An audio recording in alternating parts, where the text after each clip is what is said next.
Oi, gente! Eu sou a Esther e vou dar continuidade agora ao nosso quinto e último seminário do PET em 2020. Bom, depois de uma introdução teórica sobre a prótese bucomaxilofacial, vamos entender melhor como ela funciona na prática. Primeiro, iremos mostrar um caso de prótese nasal que foi gentilmente cedido pelos doutores Thalisson Saimo, Karine Razeira e Adriana Corsetti. Bom, aqui vemos um paciente do sexo masculino, de 58 anos, que tinha uma queixa estética da prótese nasal que ele usava. Esse paciente teve câncer de pele na região do nariz há 5 anos e não passou por quimioterapia nem radioterapia. O que foi feito foi um tratamento cirúrgico com esvaziamento cervical. Ele já chegou assim, com essa região cicatrizada, então não sabemos como era a lesão antes. Após 6 meses da cirurgia, foram instalados 2 implantes na base do nariz para fixar a estrutura metálica com magnetos, que são estruturas de ímã que ajudam a reter a prótese nasal. Essa prótese também pode ser fixada sem essa estrutura, e uma forma bem utilizada de fazer isso é colar a prótese em toda a margem de tecido mole usando cola de peruca. Aqui já vemos o começo das etapas clínicas. Na primeira foto, vemos uma película de plástico sendo colocada com os ímãs em posição e a resina acrílica adicionada por cima. A segunda foto nos mostra uma visão lateral desses ímãs, com a resina acrílica já ajustada como se fosse um septo nasal. Na foto 3, já começam os preparativos para a moldagem propriamente dita. É colocada uma gaze atrás da estrutura metálica para facilitar a moldagem da região e evitar que o material de moldagem, que é bem fluido, escorra para dentro da cavidade nasal do paciente. Essa é uma foto do momento da moldagem, que é feita com silicone de adição dispersado por uma pistola na região. Colocamos uns palitos de picolé enquanto o silicone toma presa para manter sua posição e por cima colocamos uma gaze embebida em gesso. Nessa imagem dá para ver os palitos que eu falei, ali nas laterais, que servem para manter o silicone em posição, e essa região mais funda no molde é a região do magneto e das barras. Depois, o gesso é vazado nesse molde e é feita a escultura do nariz com cera 7 ou plastilina, que é bem parecida com uma massa de modelar. Depois de esculpir, os ajustes são feitos em face de acordo com as informações de proporção obtidos na hora da moldagem. Essa foi a primeira prova estética da escultura no paciente. Dá para ver que as margens ainda não estão bem adaptadas, mas aí são feitos ajustes com a própria cera 7. Essa é uma fase fundamental, porque o silicone não permite ajustes depois, então tudo que tem que ser feito é feito ainda em cera. Depois dos ajustes, a peça é incluída em uma estrutura parecida com uma mufla e contramufla, mas feita em gesso. As duas partes são unidas e a cera é derretida e eliminada, dando espaço para o silicone, que é inserido ali e pressionamos para que ocorra um bom escoamento. Agora, vamos fazer a manipulação da cor base para inserir no lugar que a cera ocupava. É usado um silicone incolor e pigmento base, que varia e tende do bege ao marrom, e os pigmentos adicionais, como verde, vermelho e amarelo, de acordo com a pele do paciente. Essa busca pela cor base é bem difícil e a região em volta da cicatriz geralmente tem uma cor diferente, o que dificulta mais. Nesse caso, essa foi a cor escolhida. O silicone com a cor base é incluído naquela mufla de gesso e ocupa o lugar da cera. Esse silicone é prensado sem muita pressão, apenas para ser mantido em posição, e depois ocorre a vulcanização do silicone, para que ele termopolimerize em água quente. Depois da desinclusão da peça protética, fazemos a segunda etapa de caracterização, adicionando pigmentação extrínseca. Essa caracterização é feita manualmente, com pincel e giz de cera, como um trabalho artístico. É aqui que vamos adicionar manchas, pintas e veias na peça, para que ela fique mais realista. Para criar camadas, um pouco de silicone incolor é adicionado nessa peça entre as caracterizações. Depois de pronta, é passado um pó ou pacificador para tirar o brilho e deixar ela mais natural. Essa é a instalação da prótese finalizada. Dá para ver que ficou bem natural e bem adaptado. Aqui é o paciente com óculos, e esse óculos ajuda a disfarçar mais a prótese. Muitos pacientes usam essa técnica, mesmo que seja um óculos sem grau, porque ela disfarça a região da raiz do nariz e o paciente se sente mais confortável. Bom, agora nós vamos para um caso de prótese ocular, que foi cedida pelos doutores Ricardo Armini Caldas, que é o orientador desse seminário, Gislene e Adriana Corsetti. Bom, aqui nós temos um paciente do sexo masculino, de 55 anos, que relata que perdeu o olho devido a um trauma por pedrada durante uma briga 30 anos atrás.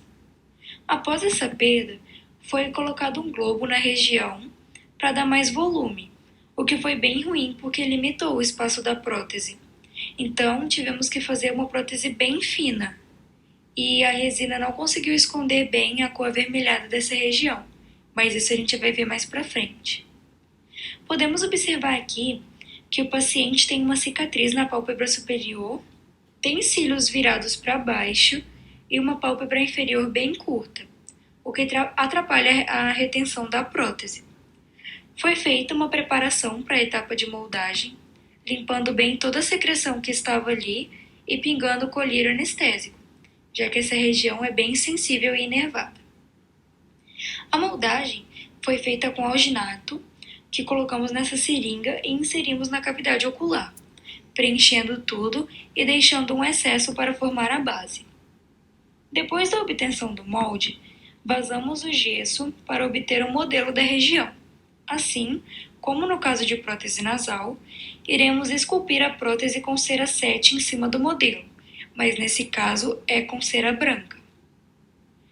Agora, é feita a pintura da íris de forma manual com tinta acrílica.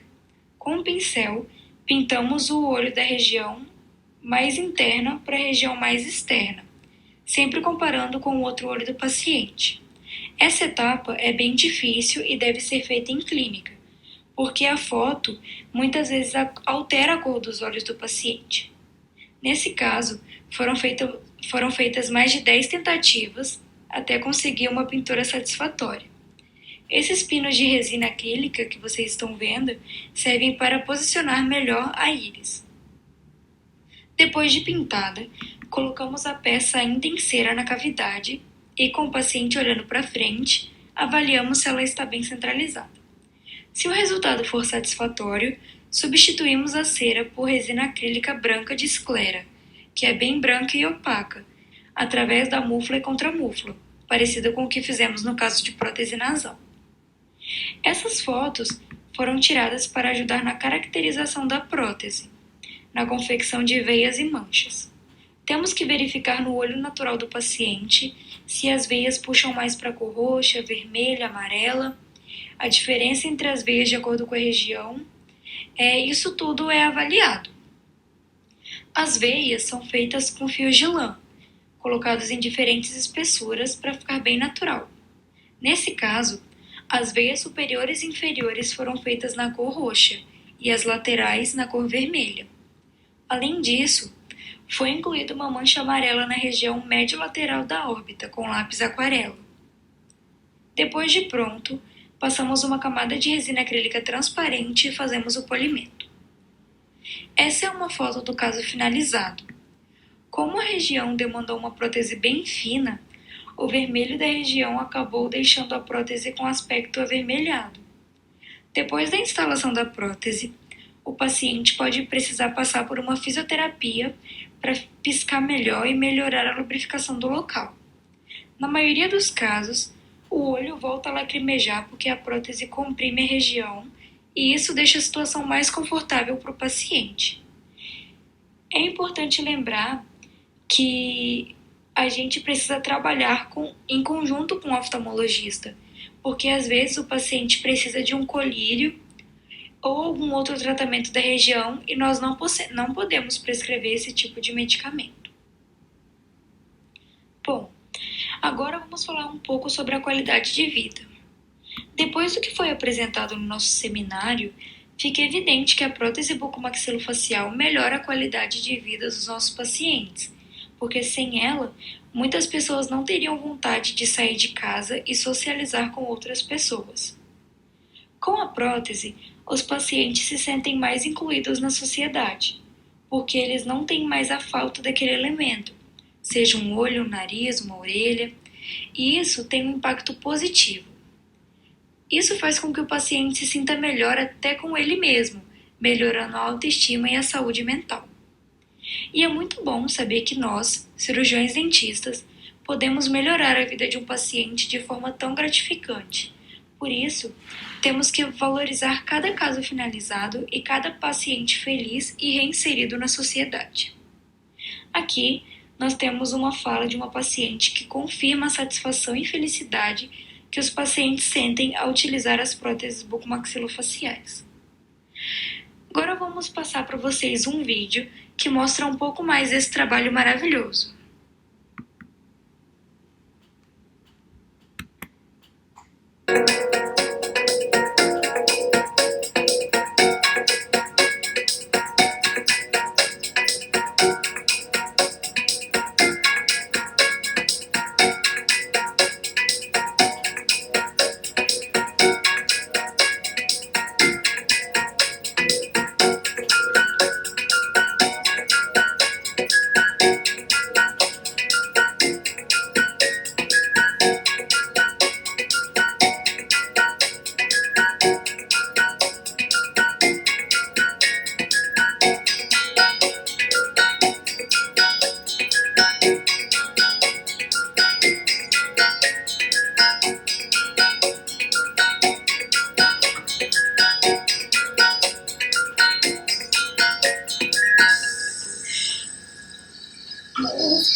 Bom, o nosso seminário chega ao fim e eu agradeço, em nome de todos os participantes, a vocês que assistiram.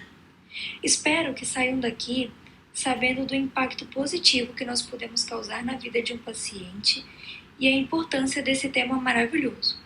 Qualquer dúvida, sintam-se à vontade para nos mandar uma mensagem e não se esqueçam de responder o questionário que estará disponível para contabilizar presença e garantir a participação no sorteio. Obrigada!